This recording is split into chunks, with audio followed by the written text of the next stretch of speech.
Good afternoon, everyone, and welcome to the special meeting of the Orange County Industrial Development Agency. Today is Thursday, April 8th, 2021 at 4:30 p.m. All would rise for the Pledge of Allegiance. I pledge allegiance to the flag of the United States of America, to the republic for which it stands, one nation, under God, indivisible, with liberty and justice for all.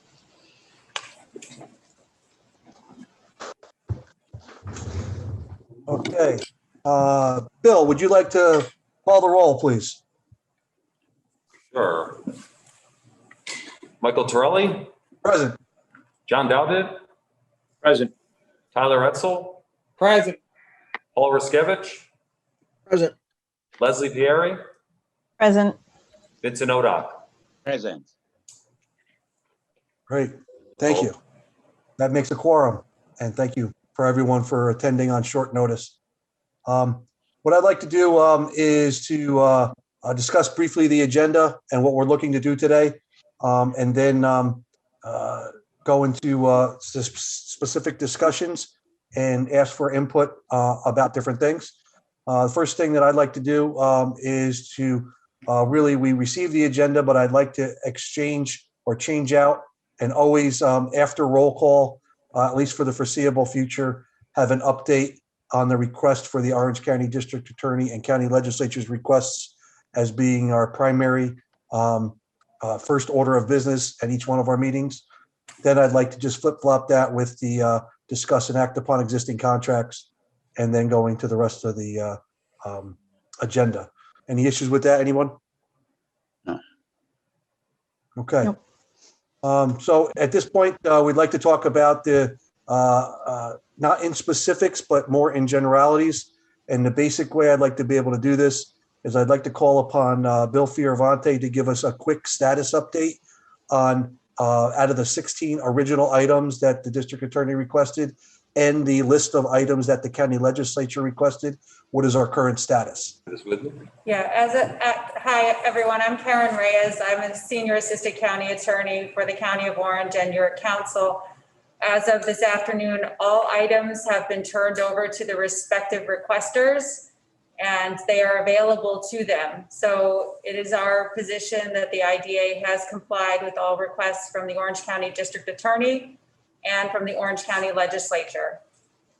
Karen, can I ask, does that include even, I believe it was item 13 with the emails that was kind of voluminous emails? Yeah, so there was one item on the very first grand jury subpoena, which is dated February 23rd of this year. It requested all emails and text messages. Public session right now. Yeah. Okay, sure. Oh, yeah.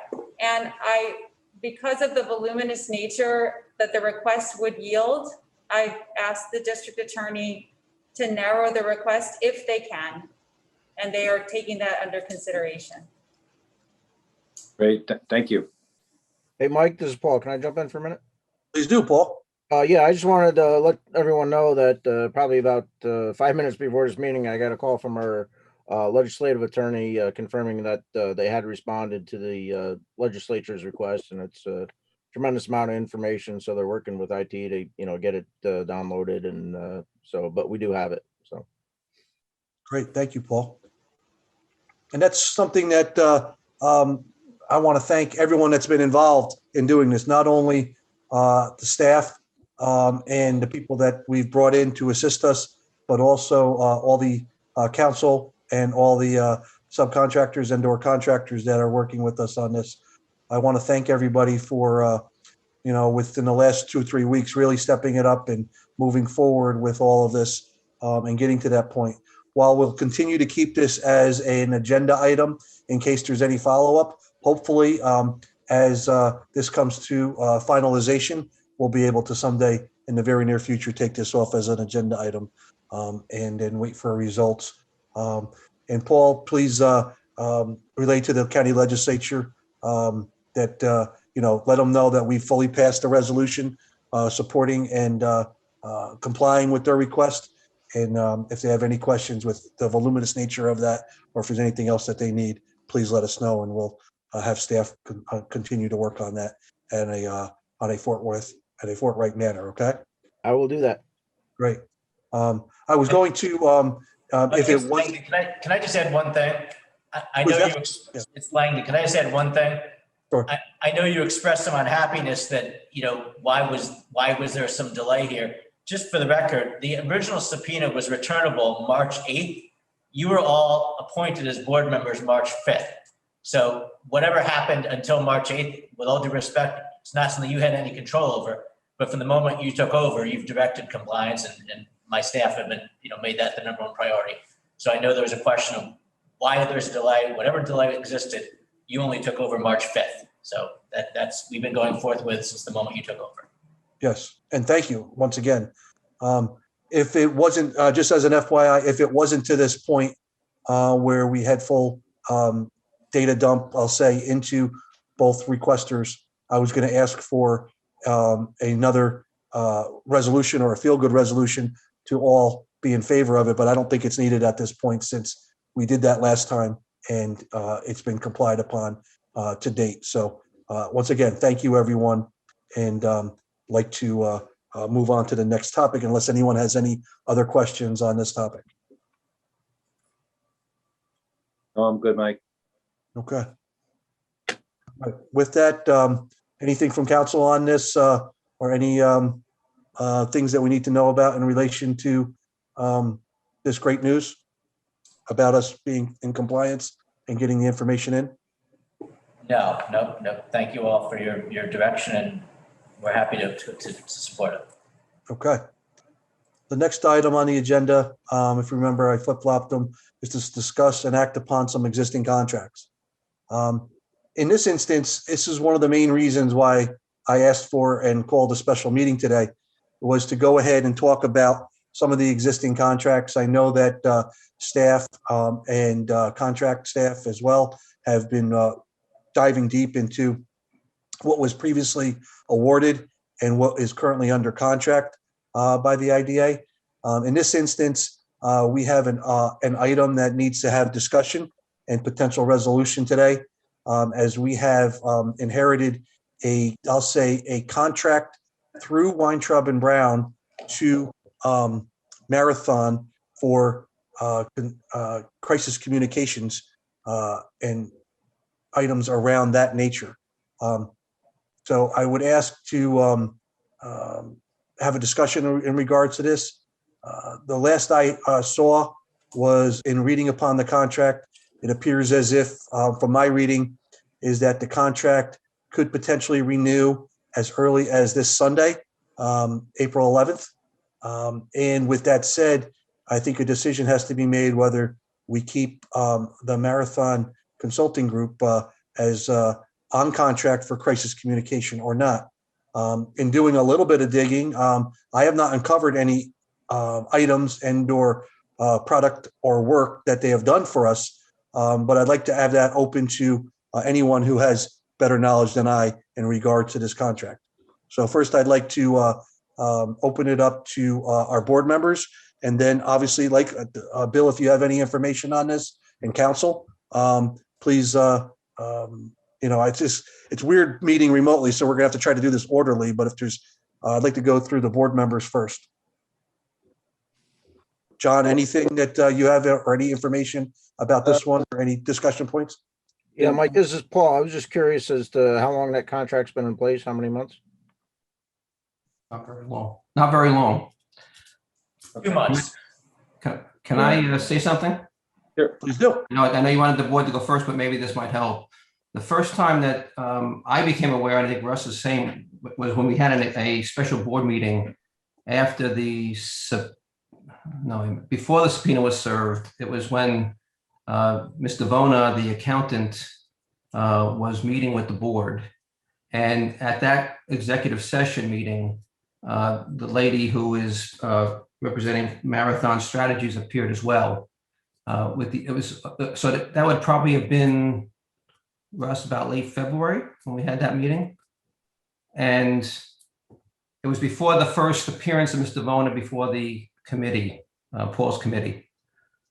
So she appeared. I was told at the time in the executive session, basically, that she was there to potentially help the IDA in any press releases and ways of handling the press about the audit reports.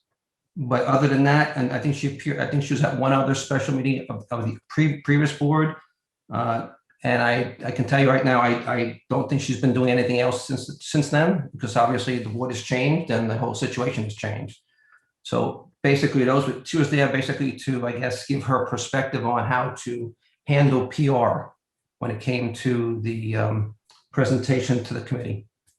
Yeah, she may not have been doing anything, but as long as that contract's in place, we've been paying 10,000. No, I'm not disagreeing at all, Paul. I'm just saying that's just so you have a background of when she came into play. It would have been late February, and it was basically, as I understood it, Brown Weintraub brought her in to help with any communication issues or press release type stuff. Okay. Yeah, great. John here. Kevin, thanks for that background. And I, given that, some of the other thoughts here is that I don't see any need for us to have a crisis communication folks, certainly outside of it.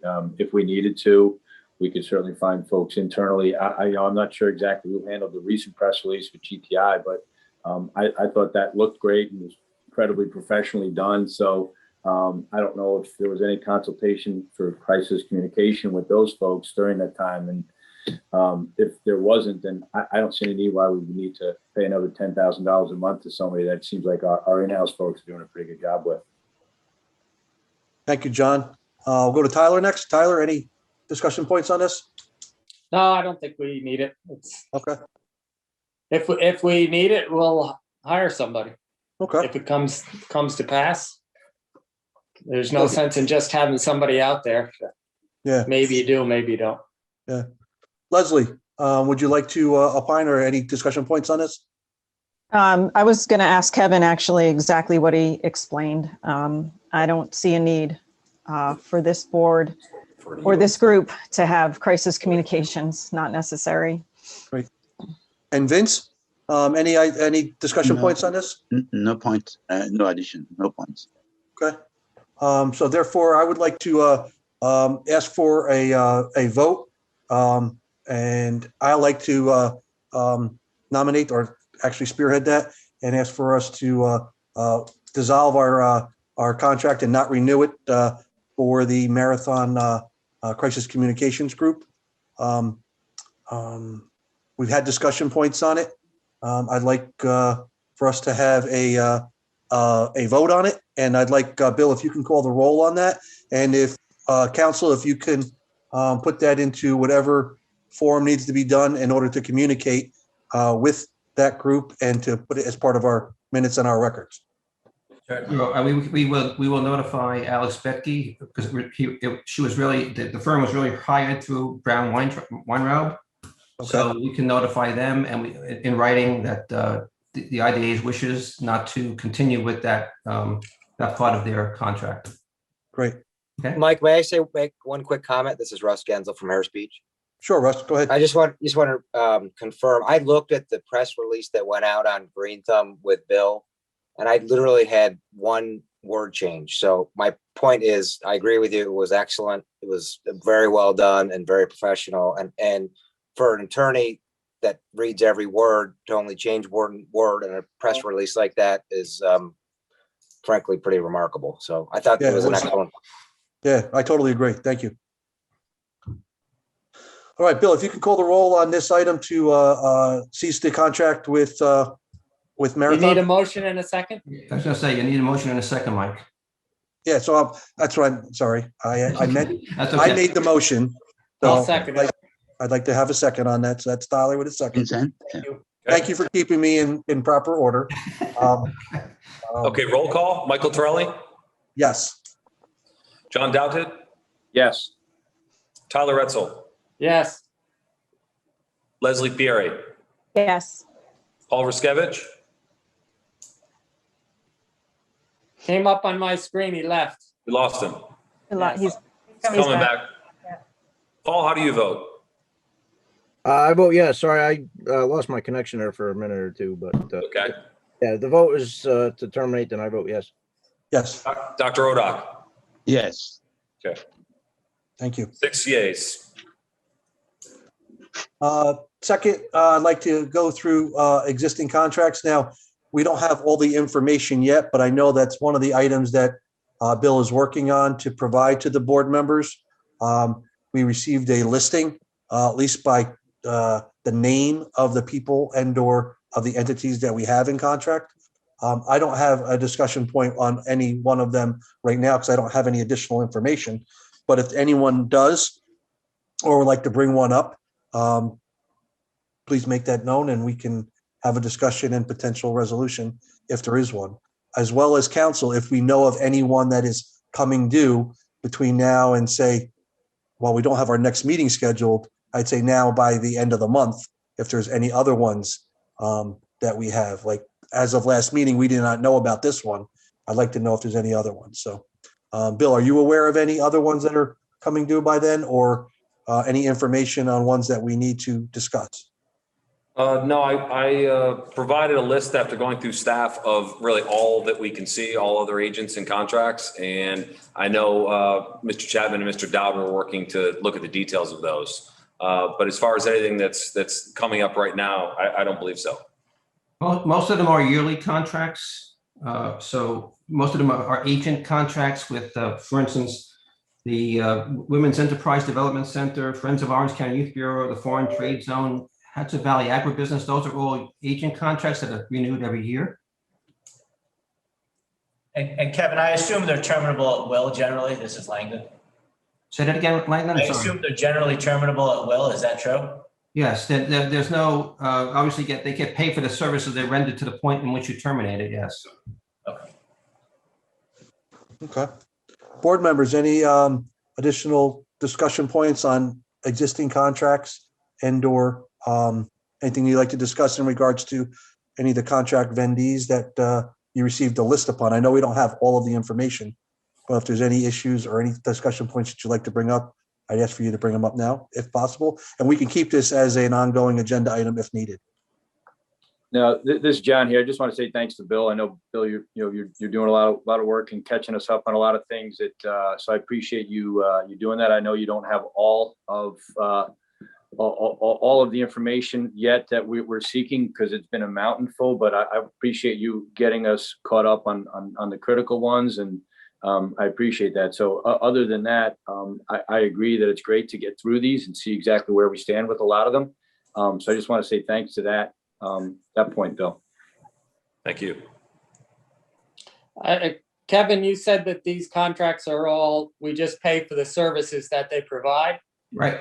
Since as far as I can remember, the 9 years I've been here, we haven't terminated some of these agent contracts. They usually put in vouchers quarterly or biannually, and they're paid. And sometimes they wait to the end of the year and they bill for the end of the year, and they get the amount of the contract. So if it's just for the services, I think we should keep them until we decide, till we know what they actually do.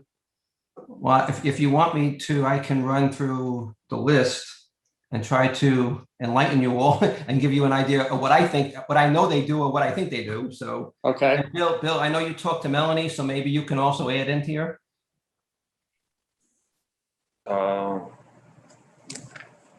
So I'm sorry, Bill, just to cut you off, just a quick question at Kevin and Tyler, to your point, will any of these agencies, they will have to do whatever service they provide will have to be with our approval? Is that correct? Or are they simply providing a service and then we'll get the bill? Will we approve the service? Because that'll be a moot point then. If we keep the contracts and if they want to do something, we could just say no, then we don't have to really go after it then.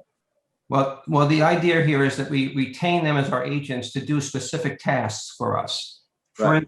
For instance, the Women's Development Center, WEDC, they assist our clientele, especially in the accelerator and others, to get their certification as a minority or women-owned business. They have found a way of streamlining that process that makes it easier for the folks that we deal with to get that certification quicker than if they were just doing it on their own.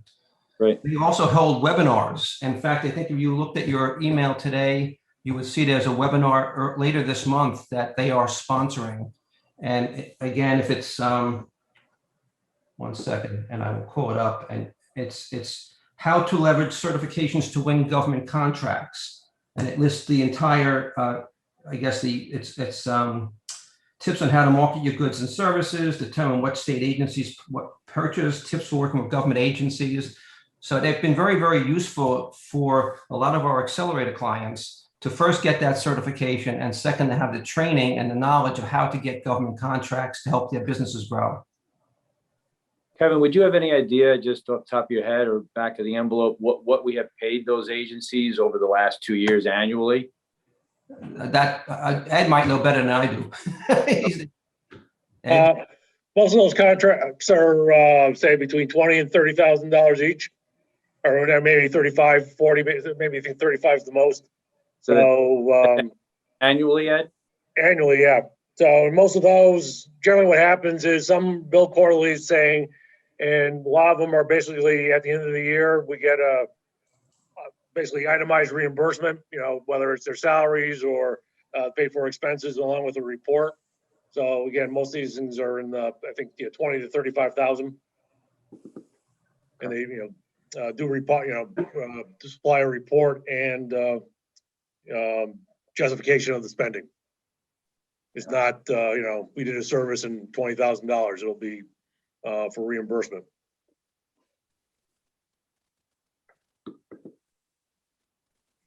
So if you want to go, the Friends of the Orange County Youth Bureau, that one is, again, it's they provide seminars, and they also deal with high school students. They teach them how to write resumes, how to interview for jobs, and to prepare them for the workforce. They also have, I believe, through different conferences or different seminars they've held, they've created actually, I think, a web link of some sort, so people can just go on, and these youngsters, these fellows, ladies and gentlemen from high school, can actually go on and learn the skills that they might need in getting into the job market. They actually did a conference called Emerging Leader Youth Conference. I think they invited a number of students from a number of the high schools around the county. And I think they did that the last 2 years, if I'm correct. Yeah, I've been involved in that for a couple of years, actually. Okay. Yep. The foreign trade zone number 37, well, that's an Orange County foreign trade zone that Bill can tell you all about that. That's $25,000 a year. It's been going on for many, many years. I think it started, for my 9 years, it was always $25,000 a year. And then even before that, it went back even that much further. Bill, I don't know if you want to elaborate on that one. Yeah, it's basically to allow us to market, enable us to further market the foreign trade zone, to bring in new business. The idea is really ideally to bring in a new manufacturer or other similar employer. But we even have clients, the way our FTZ is set up, we can have clients outside of the Orange County borders. And we do actually just bringing on a new subzone, for example, that's a client that's based out of Long Island. So again, it's just supporting us, promoting this work and promoting the benefits of the FTZ to bring in new job creators. Hudson Valley Agribusiness is a not-for-profit agent of the IDA. It also works with surrounding counties and promotes agriculture. I think Paul was probably very familiar with them, but they also help in the food, our clients who are AWOL clients who have small business, food business operations, to help them provide where they get the best supply of fresh foods and things like that from the farms in Orange County. I don't know, Paul, if you want to elaborate, if you are aware of them. Yeah, I'm aware of them. I don't know a whole lot more about what you described, but I knew they do a lot of work with the food industry and ag industry, not only in Orange County, but some of the surrounding counties in the Hudson Valley as well. Okay. Kevin, yeah, did you say they are non-profit or not-for-profit? They're not-for-profit. Yes, they're a not-for-profit. Not-for-profit. Yes. Okay. Okay. Okay. Okay. Going further on the list, Loki Brill.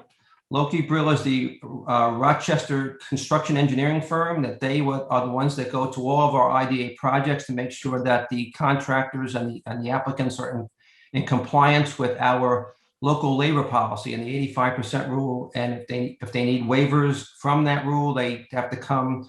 Loki Brill writes up the project, brings it to the audit committee, and gets them approved or denied, if the case may be. But they are extremely valuable in enforcing our local labor policy on all of the IDA projects. They bill us for their, I believe, hourly as they go down to each project. They try to make, go down and look at the different active projects all at the same time. And then they bill it to us, and we bill the applicants on it. So some of those we do, some of those we count out. They bill us monthly. There's a monthly fee, like 1,000 some odd. And then each site visit's basically fairly a fixed fee for each of them. And there may be a special, exception one they'll bill us for. Get the bill monthly. And the comment was there's a few that there's an escrow account that gets set up for we have set up with the applicant. So we will take the Loki Brill visit charges, which range from I think $350 to $900 a month. They'll be taken out of that escrow account. And if the escrow account runs low, we will ask for more money. And just to note, this is the same service that Felons Engineering provided before Loki Brill locally here. Well, no. Am I wrong? Let's put it this way. When the IDA first went to engineering firms to enforce the local labor, Felonzer was one of the two, Loki Brill being the other. But the IDA board decided to go strictly with Loki Brill because they felt that Felonzer was much more expensive. And they preferred and they liked the way Loki Brill did their inspections and their reports to the IDA better.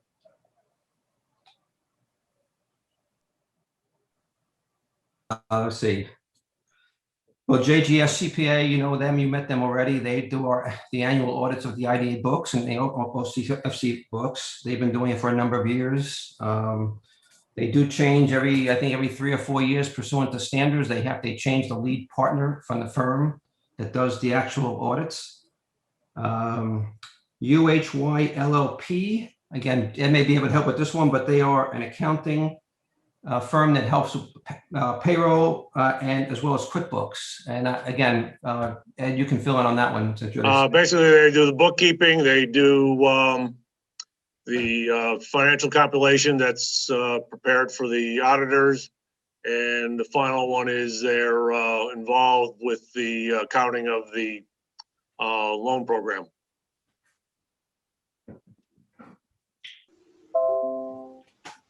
Okay, EA Staffing, or Ethan Allen Staffing, that is a human resource firm. They provide everything we need to know about human resource matters.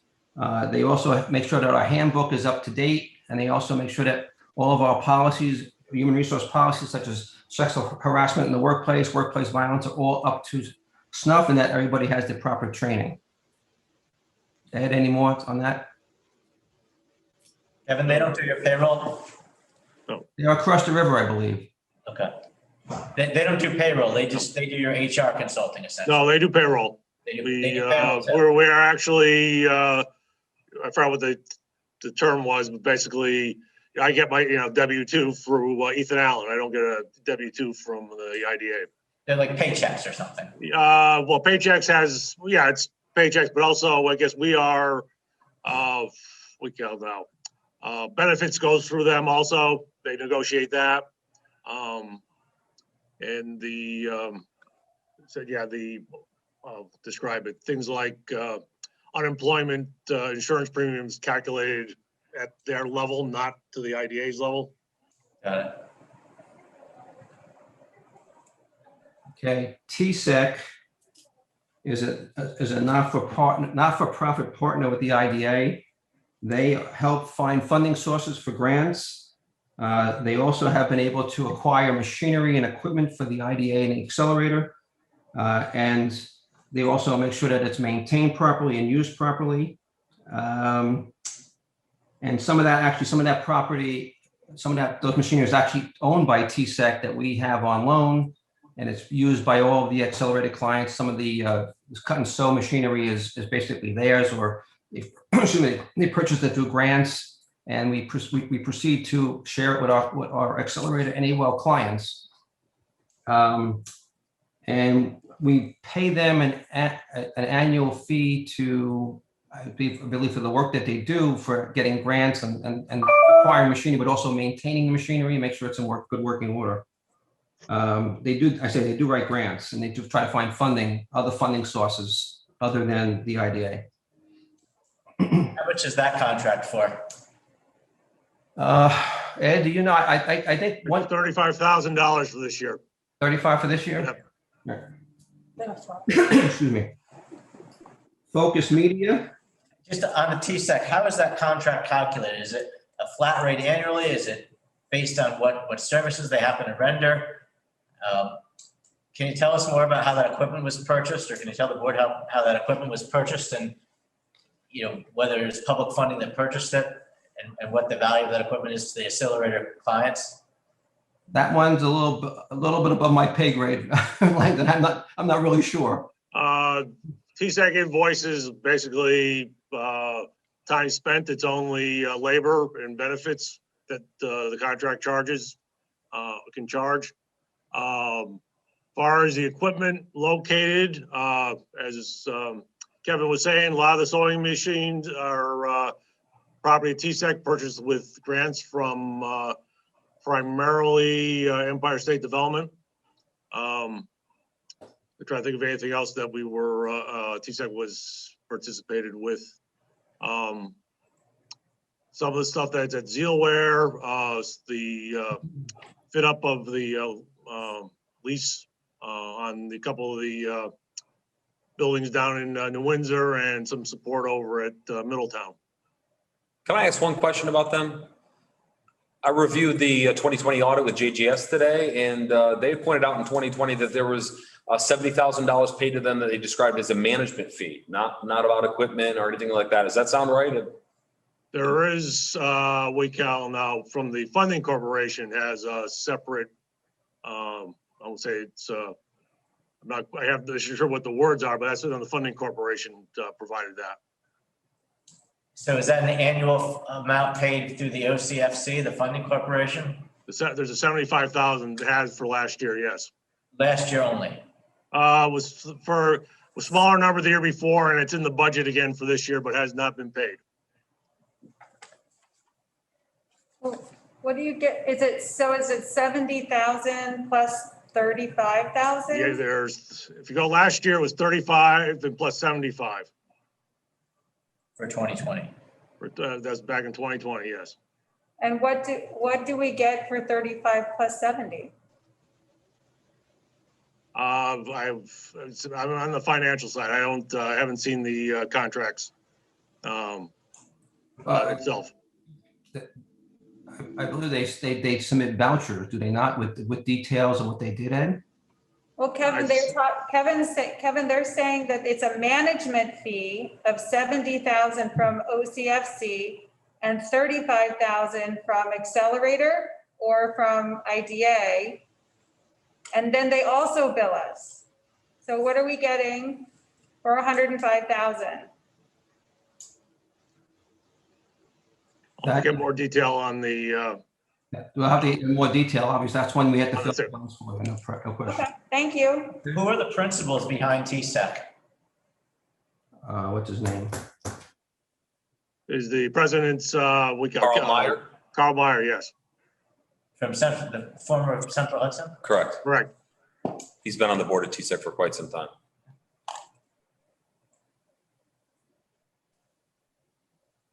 All right, well, if this is something that we can get additional information on and maybe a small write-up to share with the board members so we can make an informed decision on whether we want to continue to discuss this or vote on this potentially at the next meeting, it'd be greatly appreciated, because at this point, a lot of this information is obviously new to me, and I'm sure it's new to most of the board members. Sure. Yep. Mike, and part of that update, I'm just curious why the management fee is paid by the funding corporation rather than the IDA.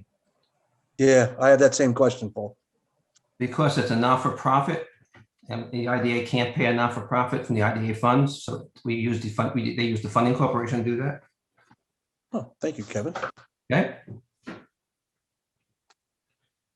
You want me to keep going, Mike? Yes, please do. There's only a Only a few more to go. Only a few I more to think go. most of you might be familiar with Focus Media. They have done, they have, in the PR area, they do a lot of the stories for us when we want to get out about our accelerator clients. You may have seen some of the paper.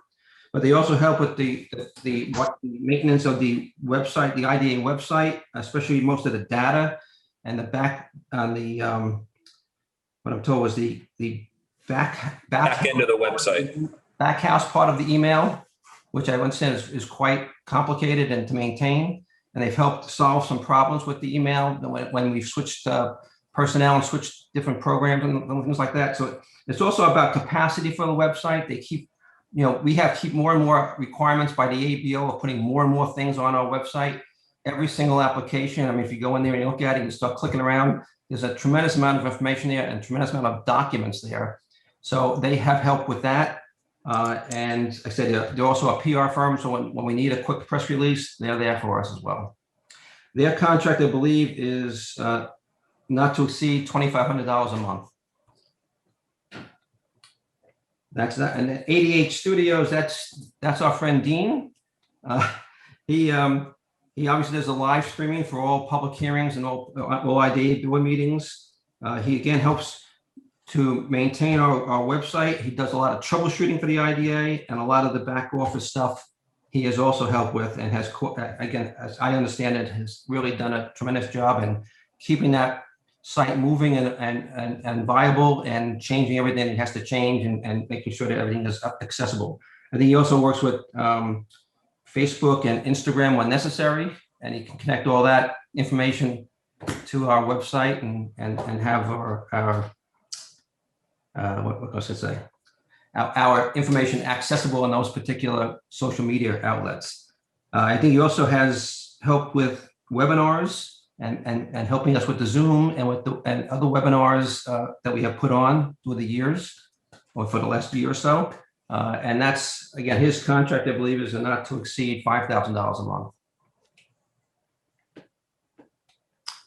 And the last one I didn't touch was Orange County Citizens Foundation. Well, there's no active contracts. Nancy Proyek, who runs that foundation, has been extremely helpful in the CBD Warwick Accelerator Program. She also helped with the hemp farmers, trying to help us organize them. And she has done a great job in also grant writing. And I believe she was the one responsible for that $2.3 million EDA grant that's sitting out there waiting to be awarded to the IDA once this grand jury stuff is over. I guess what else she does? Grant writing, I said that already. Cooperative marketing. Again, these are what I was told. So I want to be prepared for you folks tonight to give you an idea of what some of the things they do for the IDA. And I think that's it, Mike. Sure. So obviously, I think there's two more. Obviously, there's your contract, Kevin. I mean, you are our counsel for the IDA in regards to the different stuff that you've been doing for the last 9 years. We know that one. And then also Brown and Weintraub, correct? We have them under contract? And Harris Beach. Well, and Harris Beach, yes. Well, yeah. Well, I am strictly hourly. I'm retained under a letter of engagement, which I gave to Langdon.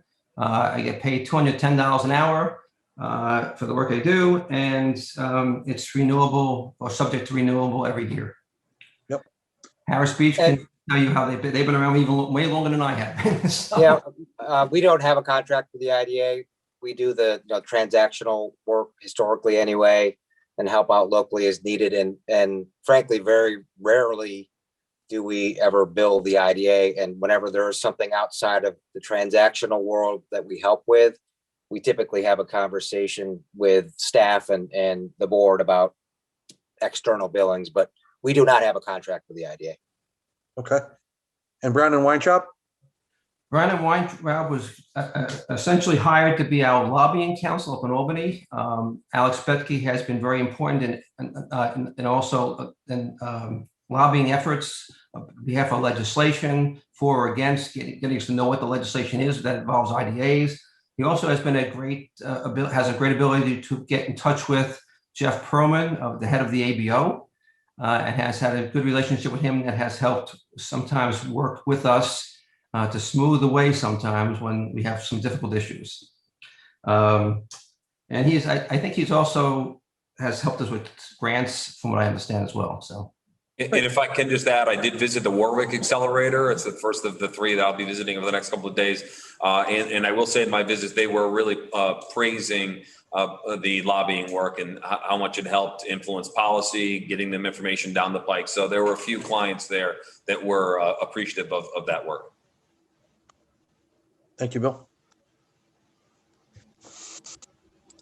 Any questions from board members or any other items that council would like to bring up in regards to contracts? I do have something I'd like to talk about in an attorney-client session relating to one of the contracts, but not publicly. It relates to the grand jury matters. Okay, we'll hold that for executive session. Anything else, board members, on existing contracts? No, just John here very quickly, but I'm happy to see that there's some really local, sophisticated, really high quality groups that we're part of, and it seems like we got to do a little some deeper diving on some of those some of the other contracts. But yeah, thank you, Kevin, for giving us a heads up on that. Appreciate it. You're welcome. Yeah.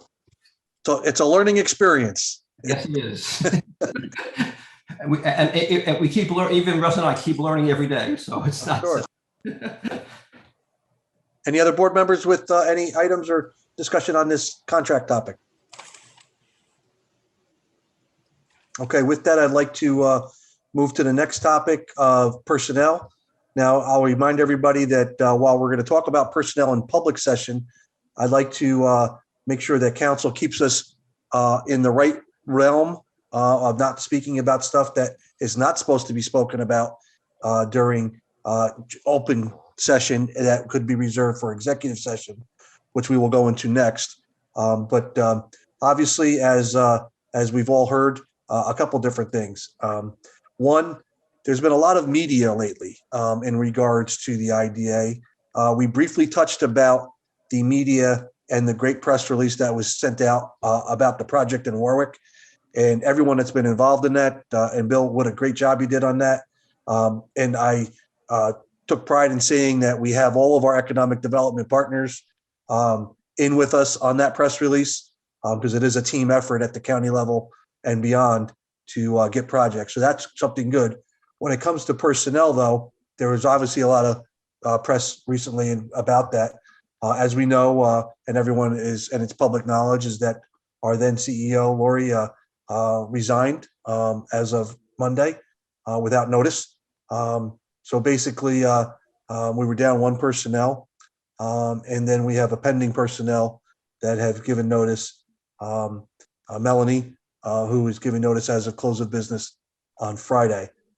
So while this is a larger topic to discuss, and the way that the board is going to move forward, one of the items that I'd like to think about and to run by council is if we can have a separate meeting sometime, just concentrated on reorganization, and to not muddy the waters, but to just have a specific meeting, almost like I'll say a board retreat about it, in regards to a reorganization, and get the ideas from all the board members and from our council to go ahead and put together, like, say, a 90-day plan in regards to what we want to do.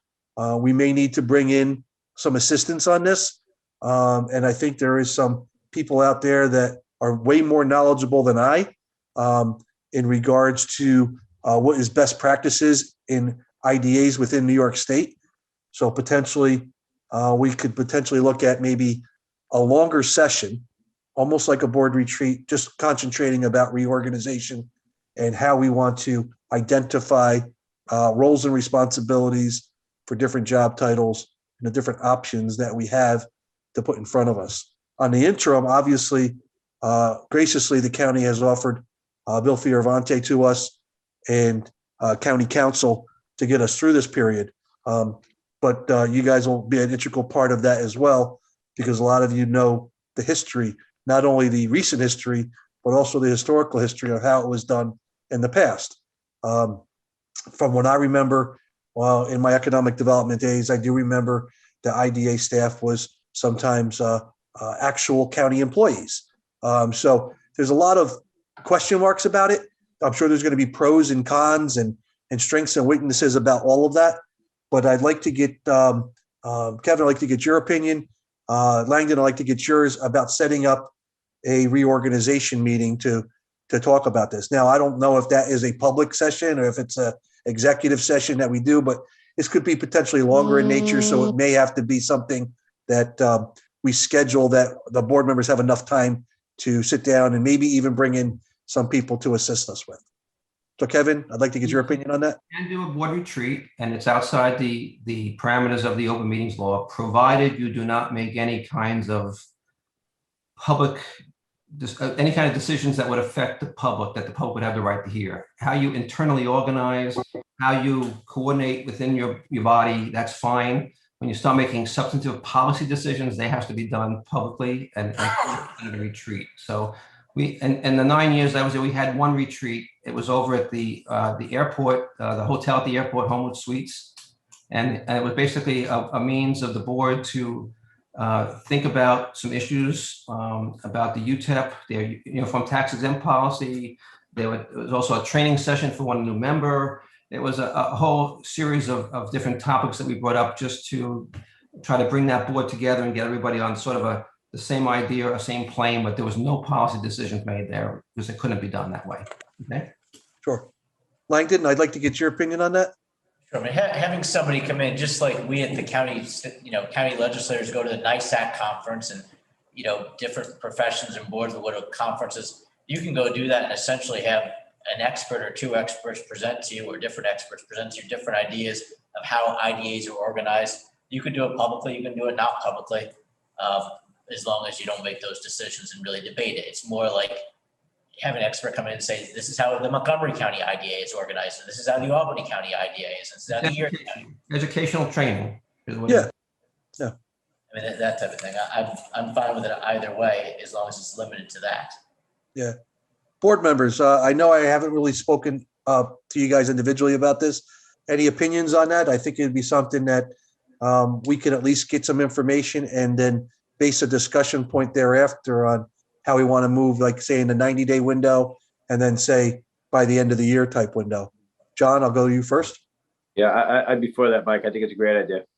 Okay. Tyler? Yeah, I think it's going to take quite a bit of time to, I think we need to have somebody come in and actually tell us, give us more in depth of what they have been doing before. So I don't know if we have anybody left there to do that, so that we know, what we want to, who we want to hire. Do they have that expertise, or do they have, we got to make a list of what we want. What do we want to get out of the person? Sure. Sure. Leslie? Yeah, no, I agree. We're going to need to pursue this. So Sure. Paul? Yeah, I agree. I think it's a great idea, Mike. All right. Vince? You good with that, Vince? Yes, I do. I agree. All right. So here's what I'm thinking. I'm going to ask around to people that I know that know IDAs and that have some stuff. I'll try to get maybe a couple people's ideas about if they would be presenters or not. Obviously, I'll try to keep this cost to a minimum, if not no cost at all. Possibly we would do this within the next 3 or 4 weeks. And it would possibly be on an off work day. Not that I want to take up a Saturday to do this, but either a night that is available or a Saturday that is available to everyone. Hopefully a rainy Saturday, Paul, so you don't have to worry about, missing some times in the field. But I'll ask Bill once again, not only he's putting together when we'll meet on a regular basis, the matrix of that, but I'll ask Bill to coordinate that with each one of you to figure out which day in the next 3 to 4 weeks would be best. I'll work with council to figure out maybe some experts that are out there, local historical stuff, but more importantly, what's the best practices elsewhere. It's really going to be a data dump from what I'm envisioning. In this case, we're not going to be talking about what we are going to be doing. We'll leave that to a regular meeting, but for full transparency, I think we'll record it. I think we'll make this live. I don't have an issue with that. I mean, we will make sure that the people who are going to present to us feel comfortable that way.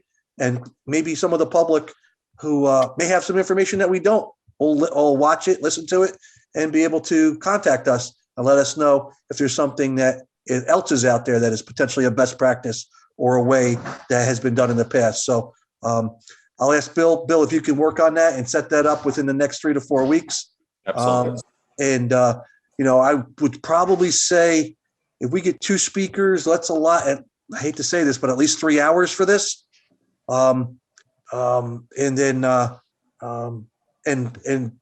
also coordinate with our group to make sure that it can be live streamed. Like I said, we'll work on putting together an agenda on this, and then we'll send it out to everybody so to make sure they feel comfortable with it. Hey, Mike, it's Russ Genzel. We're happy to help with that in any way we can. Our firm has a lot of expertise in this area, obviously no charge. So if I was thinking Bob Ryan from our Albany office, who does a lot of the compliance work for our IDA clients. And when there's board reorganizational issues and policies, he's my go-to guy. So I just put that out there. Oh, that's awesome. Russ, thank you so much for the offer. We'll definitely take you up on that. So definitely. So we'll put together something, Bill, and we'll get maybe Russ's group and maybe 1 or 2 others I'm thinking of. We'll see if they're available. And we'll send it out to everybody as an agenda. And once we have a date, and we'll do that, and we'll get attorneys to review to make sure that we do it properly. We don't do anything that's not allowed in a meeting venue like that. And then we'll, if we come to fruition with anything out of it, we'll do it at the following board meeting to at least make a plan, put together the plan. I think a short-term plan and then by end of year plan is something that is attainable, that we can get done during our tenure this year. So, Yes, with that said, any public stuff in regards to personnel that you'd like to discuss? We'll go down the line, and then we'll go right into executive session to talk about some stuff that is pertinent to and is more private in nature in regards to personnel and or contracts that can't be public. In this instance, John, we'll go to you first. I'm good, Mike, thanks. No. Tyler. I'm good. Leslie. Leslie, you good? I'll take that as a. My apologies. I'm muted. I'm good. Thank you. Got it. Paul? Yeah, I'm good. And Vince? I'm fine. I'm good. Okay, perfect. So at this point, we'd like to go into executive session. I'd like to ask our IT assistants to let us know when we can get to that. At this point, we'd like, let us know when we're in. Mike? And we need to. You need a resolution, and you need to state the grounds for going in. My guess is that you want to discuss the grand jury as well as what contracts and employee issue. Yeah. Okay, we'll cover it under the same resolution if you want. Okay. Would someone like to make a resolution to go into executive session? For the purposes. I'll make the resolution for those points that Kevin just mentioned. Do we have a second on that resolution? I'll second. Bill, call the roll, please.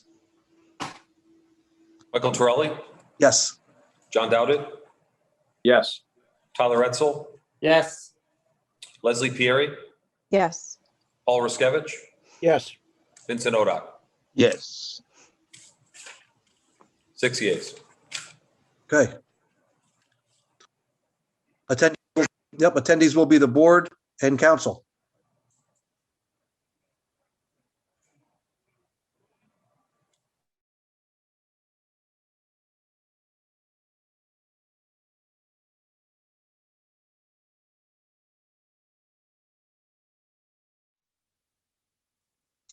Okay, thank you, everyone. Once again, this is the special meeting called for the Orange County Industrial Development Agency. We are out of executive session and back into our public session.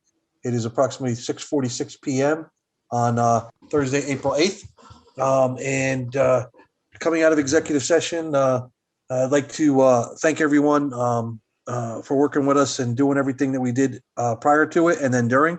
With that said, I'd like to open this up for board discussion, and if there's any topics and/or resolutions that would like to come in front of the board, I will entertain them now. Yeah, Mike, this is Paul Ruskevich. I'd like to propose a resolution relative to the marathon contract. And for that, I'd like to defer to Karen Reyes for the wording of that resolution.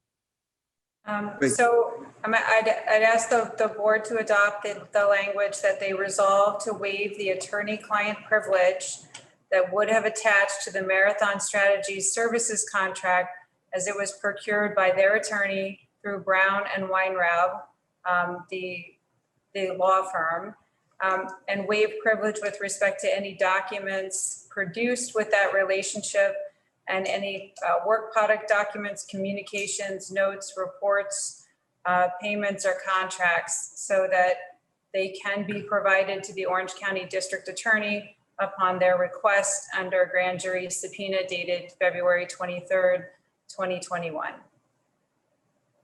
Great. With that motion, do we have a second on that? I'll second. Leslie, that's a second. Bill, can you call the roll on this resolution, please? Sure. Michael Torelli, Yes. John Dowdit, Yes. Tyler Retzel, Yes. Leslie Pieri, Yes. Vincent Odock, Yes. Paul Ruskevich. Yes. 6 yeas. Thank you. Any other resolutions or topics that the board would like to opine upon or bring up at this point? Yes, Mike, I'd like to also defer to council regarding a proposal for an additional resolution regarding waiving of privileges.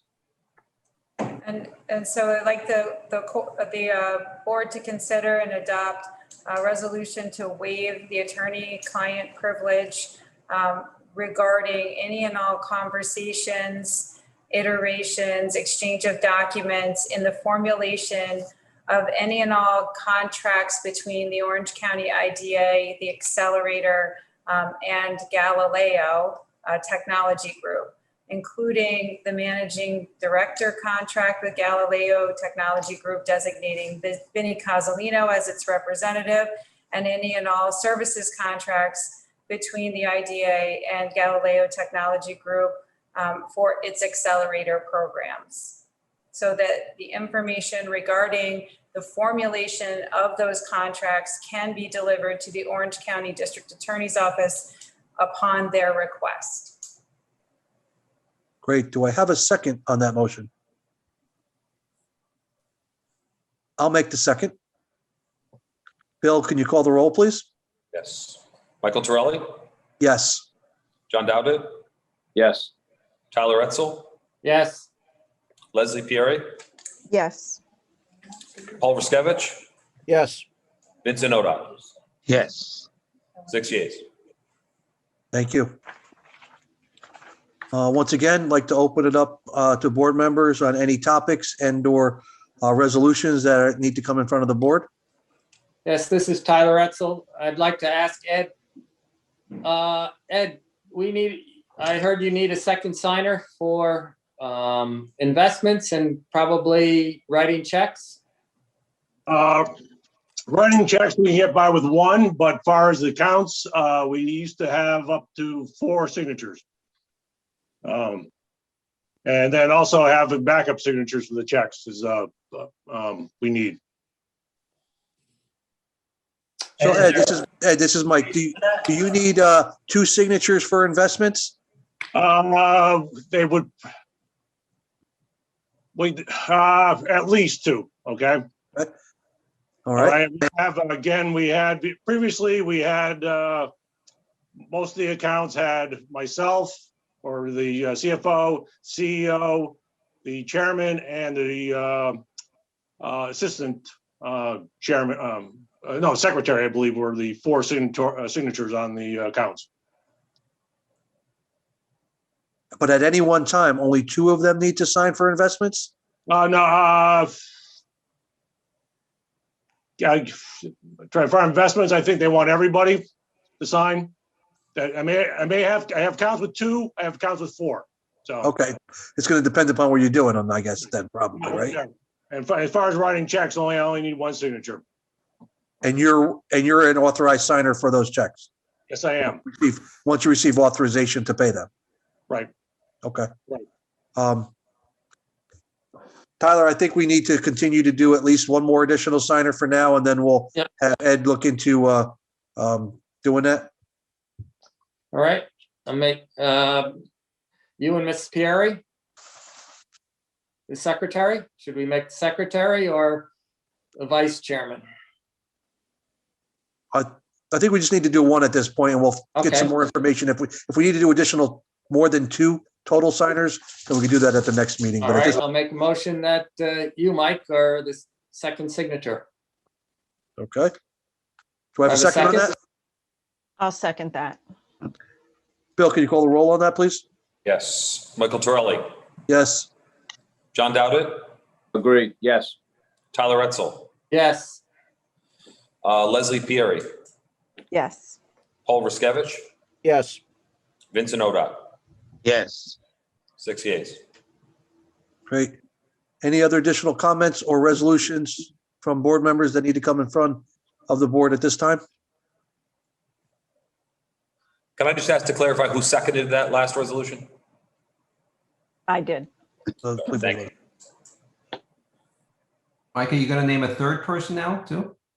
No, I think we're going to have Ed do some more research to figure out what he needs them for. At least we have 2 till the next meeting, and we can get by for certain things. And if we need more due to the bank and or son, Ed, if you could just do some research on that and give us a little more detail on that, that would be. What I was planning to do was have, the same type of, signatures on the account, but you only would need one. And if you're saying you need 2 for signing checks, I will have, we can do that. All right, we'll figure that out. Yep. Great. Any other items in front of the board from board members, council, staff? Yeah. All right, I'll take a motion to, anyone want to make a motion to I'll adjourn? make a motion to adjourn. That was quick. Yeah. I'll second that. Bill, we all good? Yes. Call that real quick. Yep. Mike Torelli, Yes. John Dowdit, Yes. Tyler Etzel, Yes.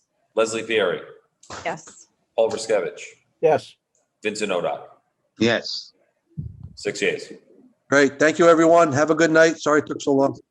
Have a good night. Yeah. Good night, everybody.